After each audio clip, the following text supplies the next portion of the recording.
IPL 2026-এর জন্য KKR তাদের নতুন অধিনায়কের নাম ঘোষণা করে দিয়েছে।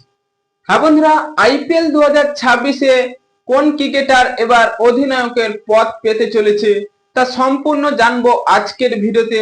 তার আগে কেকেআর এর ফ্যান হলে ভিডিওটিকে করো লাইক এবং ভিডিওর কমেন্ট বক্সে লিখে জানিয়ে দাও আমি কেকেআর।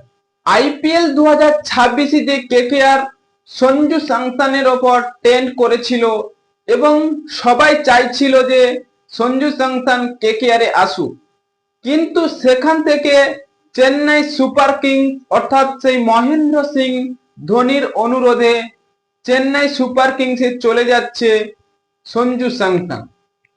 হ্যাঁ বন্ধুরা, সঞ্জু স্যামসন যে চেন্নাই সুপার কিংসে যাচ্ছে এটা সত্যি, কারণ তাদের রিপোর্ট অনুযায়ী জানা গিয়েছে তাদের পুরোপুরি কথাবার্তা হয়ে গিয়েছে, তাই কেকেআর আর আসছে না সঞ্জু স্যামসন।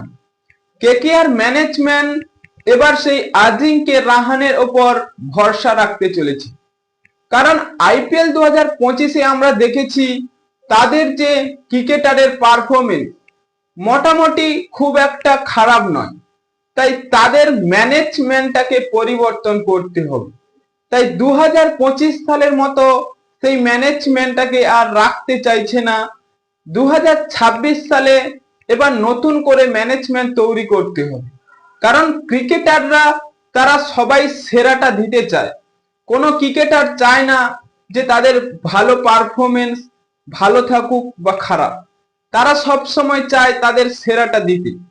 তাই কেকেআর এবার ম্যানেজমেন্টকে পরিবর্তন করতে হবে, কারণ ক্রিকেটারদের বুঝিয়ে খেলা বা কোন ক্রিকেটারের সাথে কিভাবে খেলতে হবে, কিভাবে ব্যাটিং করতে হবে, বোলিং করতে হবে, সেগুলি যদি কোনো ম্যানেজমেন্ট বা কোনো কোচ যদি ভালো আসে তাহলে কেকেআর এখানে সফলতা পাবে।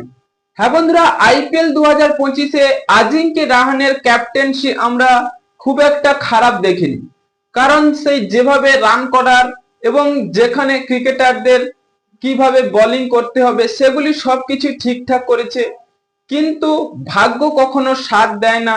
সেই পরিস্থিতিতে হয়তো আজিঙ্কে রাহানের হয়েছে।